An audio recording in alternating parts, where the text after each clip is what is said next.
Start recording. Salom hammaga. Hi guys, deyim yoki. Bugungi reading uchun videoni boshladik. Bugun Living in Space da shu tekstni o'qib reading savollariga javob beramiz. Okay. Let's start it. Stephen Hawking, one of the world's most famous scientists, believed that to survive, humans will one day have to move into space. Once we spread out into space and establish independent colonies, our future should be safe, and he said. Aytibdiki, Stephen Hawking degan odam ishonar ekanki, biz bir kun space'ga chiqib mana bunaqa koloniyalar qurishimiz mumkin debdi. U ishonar ekan shunga narsaga. Keyingisi. Today, the United States, Europe, Russia, China, and Japan are all planning to send astronauts back to Earth's closest neighbor, the Moon. Aytibdi, Amerika, Yevropa, Rossiya, Xitoy, Yaponiyadagi astronavtlar debdi. Yoki shular hammasi plan qilyaptiki, astronavtlarni shu eng yaqin hamsoyamiz, ya'ni eng yaqin qo'shnimiz Oyga yuborishdi, shu plan qilayotgan ekan. Some of the countries want to create space stations there within the next 10 years. These situations will prepare humans to visit and later live on Mars or other Earth-like planets.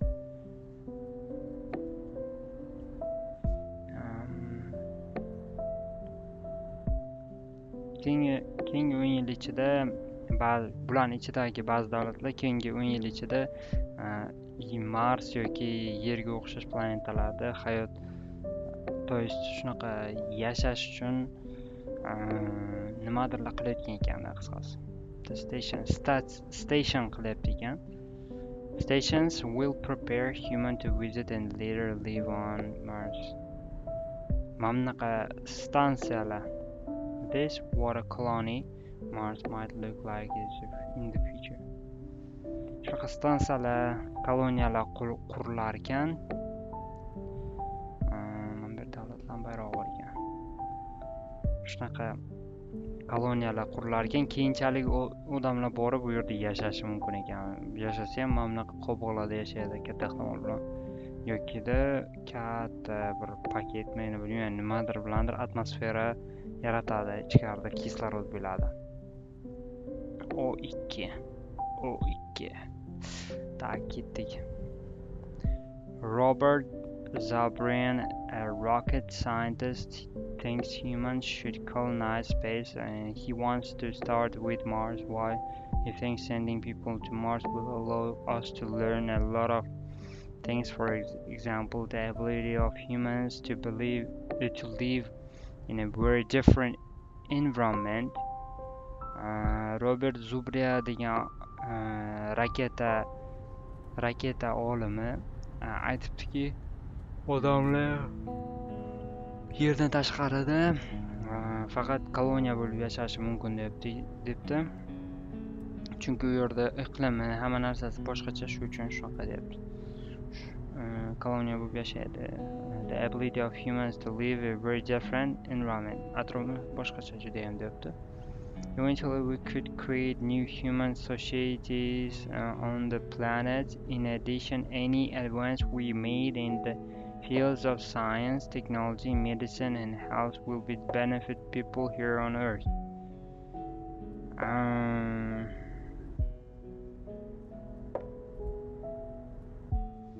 Balki deyapti, odamlar boshqacha sotsial nimalar qurar deyapti. Har xil koloniyalar qurar demoqchi. could create new human society. Shunaqa jamiyat, yangi odamlar, yangi insoniyat jamiyatini quradi. Endi shunaqa nom emas u, просто shunaqa bo'lishi mumkin demoqchi. In addition, any advances we make in the fields of science, technology, medicine and health will benefit people here on earth. Meditsina va yaxshi yashash, mana bunaqa foydali ishlar yoki odamlarga foyda keltiradi debdi. То есть u yoqqa borib yashasa odamlar, yerdagi odamlarga ham plyus demoqchi, u yoqda yashagan odamlarga ham plyus demoqchi. Iqtisodiy jihatdan ham hamma narsada. SpaceX is a company that builds rockets. Its founder and CEO Elon Musk also believes we should colonize Mars. Elon Musk bilan va SpaceX company o'sha ishonar ekanki, biza qilishimiz kerak, koloniya tuzishimiz kerak. Koloniya deganda, ya'ni tipa yerdagi davlat yoki qanaqadir bir uyushgan jamoa bo'lishi mumkin, o'sha koloniya deyiladi.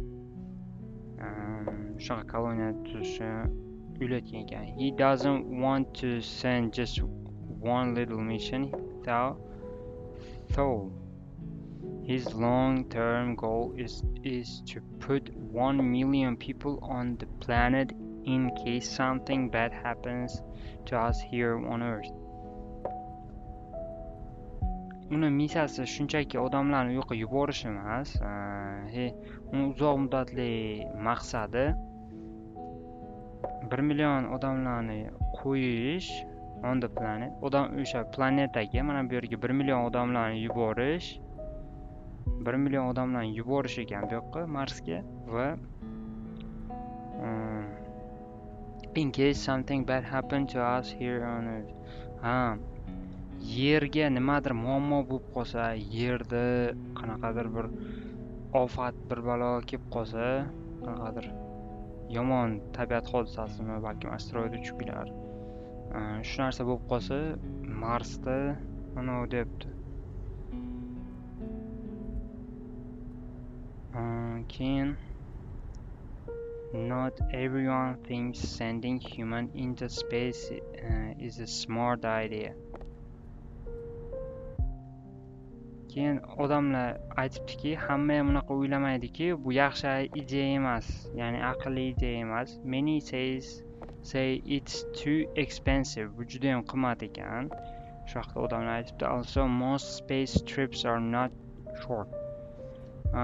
Borishdi, yerdan Marsgacha borishdi o'zi juda ham uzoq demoqchi ekan. Trips degani o'sha are not short. Ya'ni qisqa muddat ichida borib bo'lmaydi, uzoq muddat ketadi demoqchi. A one-way trip to Mars, for example, would take at least 6 months. People traveling this kind of distance could face many health problems. In addition, these first people would find life extremely difficult in space on the moon's surface. For example, the sun's rays are very dangerous. People would have to stay indoors most of the time. Narrow beams light from the sun. Lunar means related to the moon. Aytibdiki, bu borish, ya'ni mana bu yerda boshlaymiz. Men yerdan Marsga borish uchun juda ko'p vaqt kerak bo'ladi, kamida at least 6 months dedi. Mana 6 oy ketar ekan kamida. Bundan tashqari o'sha odamlar ketayotgan paytida har xil muammolarga duch kelishi mumkin, sog'liq yuzasidan, mana health problems. Shuni qo'shimcha qilish kerakki, these first people would find life extremely difficult in space. Shuni aytish kerakki, odamlar ya'ni koinotda yashab qolishi, yashab turishi to'g'rirog'i juda ham qiyin demoqchi. Chunki u yerda moon surface, for example, oyning yuza qismi yoki quyoshning har xil X-ray yoki shunaqa nurlari bor. koinot baribir безопасный emas debdi. Juda ham xavfli hudud odam uchun debdi. То есть Marsga borayotgan paytingiz ham siz xuddiki o'zimizni qaysidir davlatdan davlatga uchgan kabi yoki qaysidir qit'adan qit'aga uchgan kabi bo'lmaydi-da demoqchi. Bu juda ham xavfli bo'ladi debdi. Chunki koinotda yashab qolish ham ancha qiyin. U yerda quyosh nurida mana bu yerda yozib qo'yibdi. The sun's rays degani o'sha quyoshdan chiqadigan har xil ular narrow beams. Qisqasi shunaqa zararli narsalar bor demoqchi. People will have to endure most of the time. Ichkarida qolish kerak, endure. Ko'p vaqt yoshinib yoki tirik qolish kerak demoqchida. Space'da tirik qolish juda qiyin demoqchi. Despite these concerns, sending people into space seems certain. In the future we might see lunar cities or even new human cultures on other planets. First stop the moon. Qisqasi aytibdiki bu yerda sending people into space seems certain. Odamlarni space'ga yuborish aniqligiga qaramasdan concern so'zni tarjimasini topishim kerak.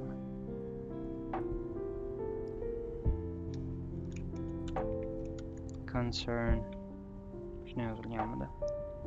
Aloqador bo'lmoq. Concern.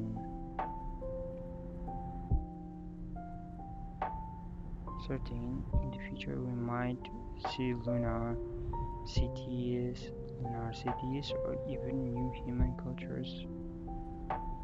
And first stop the moon.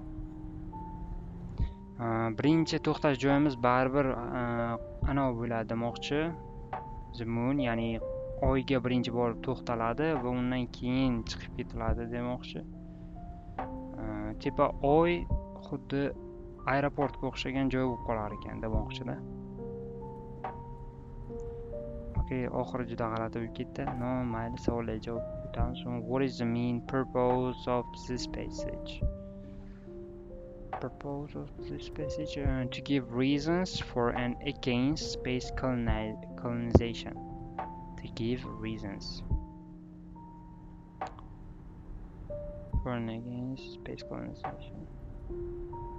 To describe what life would be like on the moon, to compare the environments of Mars and the moon.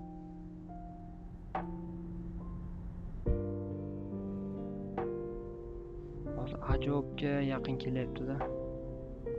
Chunki bizga sabablar berdi, qanaqa misol health problem about yana bir ikkita narsalar haqida gapirdi. Against space colonization. Javob bo'lishi mumkin yoki Mars and the moon. Describe what life would be like on the moon. Moon haqida, Moonda yashash haqida gapirmadi, Marsda yashash haqida yoki shunga o'xshagan Earth-like planets haqida gapirdi. Ancha javoblar. What does over in Stephen Hawking's quote? Our future should be safe. Paragraph A.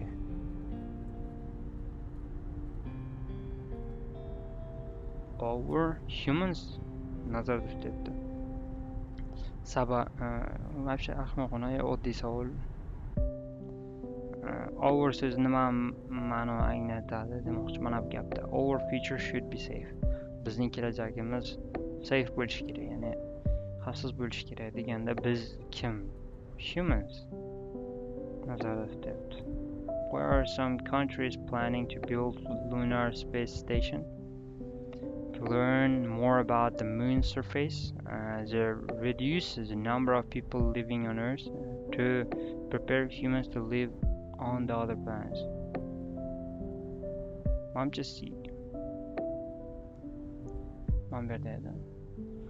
Sending people into space seems certain. In the future, we might see lunar cities or even new human cultures. On other planets, first stop the moon.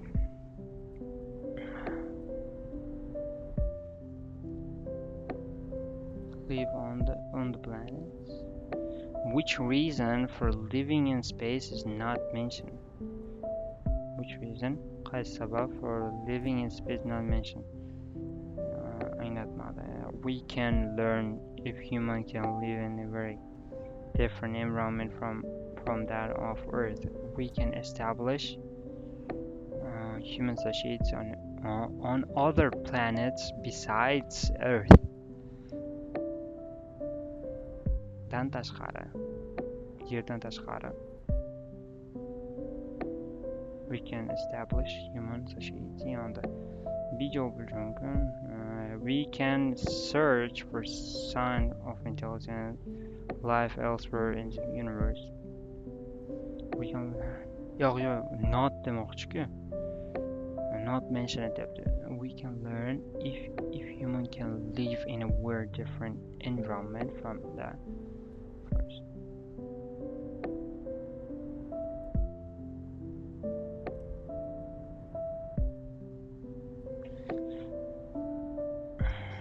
Man bu 3 ta gapdan qaysi biri reason of living in space sabab bo'la olmaydi nimada yashashga, koinotda yashashga sabab bo'la olmaydi. We can learn if humans can live in a very different environment from that of Earth. Nima demoqchi? Tushunmayman hozir. We can learn, biz o'rgana olamiz agar odamlar we're different environment, har xil environmentlarda, ya'ni har xil atrofda, har xil muhitda from that earth. Biz o'rgana olamiz agar odamlar har xil muhitlarda yashashda o'rgansa of that earth. Yerning har xil muhitlarida yashashni o'rgana olsa, menimcha ajoyib bo'ladi, chunki yerning har xil muhitlari yo'qda unaqa narsa. We can establish human society on other planets beside Earth. Yerdan tashqari planetalar bu haqida gapirdi. Intelligent if elsewhere in the universe. Bu haqida ham bor edi. Javob ajoyib. Shu haqida gapirmadi. Mana yerni har qanday muhitida yashash haqida gapirmagan. 5-savol. What does first stop the moon mean in the last sentence? Everybody wants to visit your old spaceship to other planets have to stop at the moon first. The first human colony in space will like on. B javob yuqorida aytgan chalkashib ketdi. Tepada aytganimdek, men bu aytmoqchiki, first stop deb yer bo'ladi. Yerdan oyga odamlar boradi. Uzr, yerda qanaqadir umuman yerda chizishni bilmayman. To'g'risi. Keyin men bu oy bo'lsa, oy ham semichka bo'ldi. Keyin bu yerdan, mana shu yerdan keyin chiqib ketishgan. Chiqib ketishadi, to есть boshqa planetaga.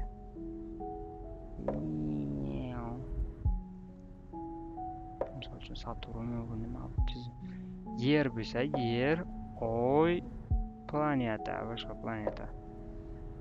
Shunaqa demoqchi. First stop. Raketa yerdan chiqadi, oyga qo'nadi, oydan keyin boshqa raketa yoki o'sha raketa bilan boshqa sayyoraga chiqib ketish uchun. Tipa aeroportda gap. Okay, big o'tamiz, much. Men sal bosh ortadigan. These are several reasons not to send humans to space. Not E bo'ladi, paragraf. Bu ga to'g'ri kelyapti, 4. Keyingisi, a mission to Mars should be designed on a large scale. A mission to Mars should be designed. Many countries are planning mission to the moon. C. Many countries degandan bilsak bo'ladi. B-ligini, chunki United States, Europe, Russia, China and Japan deb yozgan. B'ni izlaymiz va Cga ulaymiz. There are a number of reasons to travel to Mars. Bir nechta sabablar Marsga qo'nish uchun. Mars haqida gap ketgan joy topish kerak. Why Mars? Mana C javob ekan. Why Mars deb yozib qo'yibdi. C javob. C paragraf D'ga, значит D paragraf aka. The mission to Mars should be D paragraf. Qaysi edi mana bu? Should be degandan o'sha bilsa bo'ladi. Mana bu yerda ham should haqli. We should yana should ketaverganda shu. Bitta she'rda should bor ekan. Mana should bilan men bog'ladim o'sha shoodni. Shu uchun. Okay, bugunga nima yetadi? Reading buni o'zingizlar xohlasanglar qilinglar. Keyingisi Red Planet degan video bor ekan, uni ko'rib olsanglar ham bo'ladi, ko'rmasanglar ham farqi yo'q. Keyin City and Life yo'q, City Life haqida gaplashamiz. Keyingi unda ertangi videoda. Okay guys, Discord. Catch you guys later. See you soon.